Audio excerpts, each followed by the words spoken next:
Hello दोस्तों, कैसे हैं आप सब लोग। आई होप बहुत ही बढ़िया होंगे। एंड इस वीडियो में हम लोग बात करेंगे कि जब आप एसएसबी इंटरव्यू देने जा रहे हो तो आपके अंदर क्या देखा जाता है। एंड जनरली जो कुछ हमारी पर्सनालिटी में देखा जाता है उसे हम ऑफिसर्स लाइक क्वालिटीज कहते हैं। तो प्यारे बच्चों, ये जो ऑफिसर्स लाइक क्वालिटीज होती है ये वाकई क्या होती है, इसकी डेफिनेशन क्या है और इसके क्या क्या एग्जाम्पल्स हैं, वो सब इस वीडियो में आप लोग सीखेंगे। तो आइए स्टार्ट करते हैं ऑफिसर्स लाइक क्वालिटीज से। तो सबसे पहले मैं आपको बता देता हूं कि एसेसर्स हमारी बॉडी को पूरे 4 पार्ट्स में बांट करके इसको देखते हैं। और सबसे पहले आता है हमारा हेड पार्ट, उसके बाद ये फैक्टर 2 होता है, फैक्टर 3 और नीचे फैक्टर 4। तो पूरे बॉडी का असेसमेंट 4 अलग अलग फैक्टर्स में किया जाता है। सबसे पहले ये देखा जाता है कि बंदे का माइंड एक्टिव है, वर्किंग है या फिर नहीं है। तो यहां पर फैक्टर 1 से स्टार्टिंग होती है। और फैक्टर 1 में सबसे पहले क्या आता है, आप लोग देखेंगे फैक्टर 1 को हम कहते हैं प्लानिंग एंड ऑर्गेनाइजिंग। क्योंकि आर्म फोर्सेस जो है वो पूरी तरह से प्लानिंग और ऑर्गेनाइजर पर बेस्ड ऑर्गेनाइजेशन है। अगर आपके पास अच्छी प्लानिंग है, अच्छा ऑर्गेनाइज करने की आपके अंदर कैपेबिलिटी है, डेफिनेटली आप किसी भी डिफिकल्ट सिचुएशन को ओवरकम कर जाओगे। तो प्लानिंग एंड ऑर्गेनाइजिंग जो कि फैक्टर 1 है, इसका सबसे पहला क्वालिटी आता है मेरे प्यारे बच्चों इफेक्टिव इंटेलिजेंस। आपके अंदर इंटेलिजेंस है और वो इंटेलिजेंस कितना इफेक्टिव है। डियर स्टूडेंट्स, आप लोग पढ़ने में बहुत अच्छे हैं, आपने 10th में बहुत अच्छा स्कोर किया है, आपने 12th में बहुत अच्छा स्कोर किया है। इसका मतलब यह हुआ कि आप एकेडमिक्स में बहुत अच्छे हो। साथ ही साथ आपका वर्बल और नॉन वर्बल टेस्ट लेने के बाद में आपका OIR रेटिंग भी फिक्स हो जाता है। तो ये जो इफेक्टिव इंटेलिजेंस है ये OIR से और आपके 10th-12th के मार्क्स से थोड़ा सा अलग है। तो किस तरीके से अलग है, आप डेफिनेशन पर ध्यान दीजिए। This is the ability of a person to evolve solution to practical problems. Practical problems के जो सॉल्यूशन होते हैं वो प्रैक्टिकल प्रॉब्लम्स के सॉल्यूशन इवॉल्व करने की कैपेबिलिटी आपके अंदर है क्या। It is different from basic intelligence which is measured using the intelligence test. जो OIR हमारा हो रहा है OIR से थोड़ा सा अलग चीजें होती हैं। In effective intelligence, the assessor wants to see if you can solve day-to-day problems and cope with the minor difficulties of daily life. प्यारे बच्चों, पढ़ने में आप होशियार हो, वो सब तो आपके सर्टिफिकेट से पता चल ही जाता है। आपने रिटन एग्जामिनेशन क्लियर किया, वहां से समझ में आ गया। Per day to day life में कई सारी ऐसी प्रॉब्लम्स होती है कि आप उनको हैंडल कर पाते हो। सबसे बड़ा प्रॉब्लम मैं आपको बताता हूं। सपोज आप उठे और आपके घर का बोरिंग खराब हो गया। अब आपके घर का बोरिंग खराब हो गया तो आपके पास में पानी नहीं है, हो सकता है आपके पास कोई स्टोरेज टैंक हो या फिर ना हो। तो क्या उस कंडीशन में आप वाटर का अरेंजमेंट करके नहा धो के प्रिपेयर होकर अपने स्कूल पहुंच सकते हो, अपनी एकेडमी पहुंच सकते हो।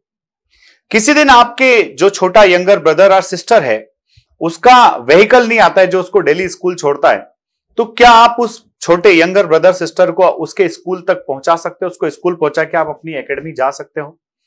ये वो डे टू डे लाइफ की प्रॉब्लम्स हैं जो अधिकतर बच्चे नहीं सुलझा पाते। वो छोटी छोटी प्रॉब्लम्स की तरफ भी पेरेंट्स की ओर देखने लगते हैं।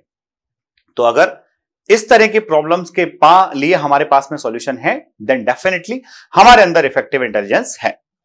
नेक्स्ट अगर हम बात करें तो प्लानिंग एंड ऑर्गेनाइजिंग का सेकंड जो पार्ट है, सेकंड क्वालिटी जो है, दैट इज रीजनिंग एबिलिटी। कि आप जो है आपके अंदर क्या क्षमता है कि आप रीजन लगा सकते हो, क्या आप लॉजिकल वे में किसी चीज के बारे में सोच सकते हो। तो डेफिनेशन देखते हैं।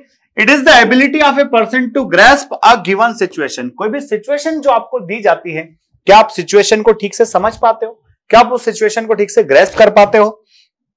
And arrive at a conclusion bye rational thinking. कोई भी सिचुएशन अगर आपके सामने है तो वो situation in the sense of a problem है, तो क्या उस प्रॉब्लम का सॉल्यूशन आपके पास में है। एंड सॉल्यूशन कैसा होना चाहिए, लॉजिकल होना चाहिए, रैशनल होना चाहिए। In reasoning ability the assessors are looking for your receptive inquiring attitude. कोई बात जिसको आपने सुना है, समझा है, क्या उस बात को आपने ठीक से ग्रैस्प किया है, उसको कितने अच्छे से रिसीव किया है, और उस बात को समझने के बाद आपके मन में क्या नेक्स्ट क्वेश्चंस आए हैं, वो इंक्वायरिंग एटीट्यूड आपके अंदर है क्या। Logical reasoning and the ability to see the essentials of a problem. तो आपके अंदर लॉजिकल रीजनिंग है, किसी प्रॉब्लम की जरूरी चीजें क्या हैं, क्या वो बातें आप समझ सकते हो। अगर आपके अंदर यह है तो ये आपकी सेकंड क्वालिटी हो गई। तो फर्स्ट क्या, इफेक्टिव इंटेलिजेंस, कि डे टू डे लाइफ में जो चैलेंजेस आते हैं क्या आप उनको सॉल्व कर पाते हो। रीजनिंग एबिलिटी, क्या आप सिचुएशन को ठीक से ग्रेस्प कर पा रहे हो। सिचुएशन आपके सामने जब आ गई है तो सिचुएशन को समझने के बाद में क्या आपके मन में कुछ अच्छे इंक्वायरिंग क्वेश्चंस आ रहे हैं जिससे आप सिचुएशन को और तरीके से हैंडल कर पाओ।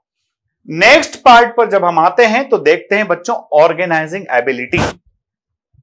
किसी भी इवेंट को अगर ऑर्गेनाइज करना है तो उसके लिए आपके अंदर वो क्षमता होना चाहिए कि आप उस इवेंट को ठीक से ऑर्गेनाइज कर पाओ।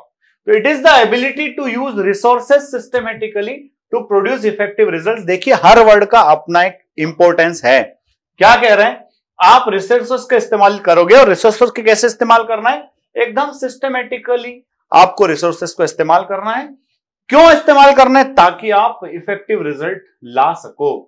इन organising ability the assessors are interested in seeing how you use the various resources to produce results. आपके पास में जो भी अवेलेबल रिसोर्सेस, देखिए प्री ऑक्यूपाइड होना अलग बात है, पहले से रिसोर्सेस साथ में लेके जाना कभी संभव नहीं है। जब भी आप नॉर्मल वे में कहीं खड़े हैं, कहीं कोई काम से गए हैं, वहां पर अगर आपके सामने कोई सिचुएशन आ जाती है, डिफिकल्ट सिचुएशन अगर आ जाती है, तो अवेलेबल रिसोर्सेस को प्रॉपर इस्तेमाल करके क्या आप अच्छे रिजल्ट्स प्रोड्यूस कर पाते हो, that is organising ability. Next point को अगर हम डिस्कस करें बच्चों, तो प्लानिंग एंड ऑर्गेनाइजिंग का फोर्थ है पावर ऑफ एक्सप्रेशन। देखिए आपके अंदर इफेक्टिव इंटेलिजेंस है, आपके अंदर रीजनिंग एबिलिटी है, आपके अंदर आप अच्छे से रिसोर्सेस को इस्तेमाल कर सकते हो, आपके अंदर ऑर्गेनाइजिंग एबिलिटी भी अच्छी है, परंतु पावर ऑफ एक्सप्रेशन नहीं है। प्यारे बच्चों, जो कुछ आपके दिमाग में है उसको एक्सप्रेस करना बड़ा जरूरी है, और जो कुछ आप एक्सप्रेस करते हो वो एक्सप्रेशन का जो लैंग्वेज है that should be very simple. क्योंकि आप ऑफिसर बनने जा रहे हो, आप ऑफिसर हो, आपकी बहुत हायर लेवल की ट्रेनिंग हुई है, पर जो आपके साथ आपके मैन रहेंगे, आपके सबऑर्डिनेट्स जो रहेंगे, वो 10th या फिर 12th पास ही है।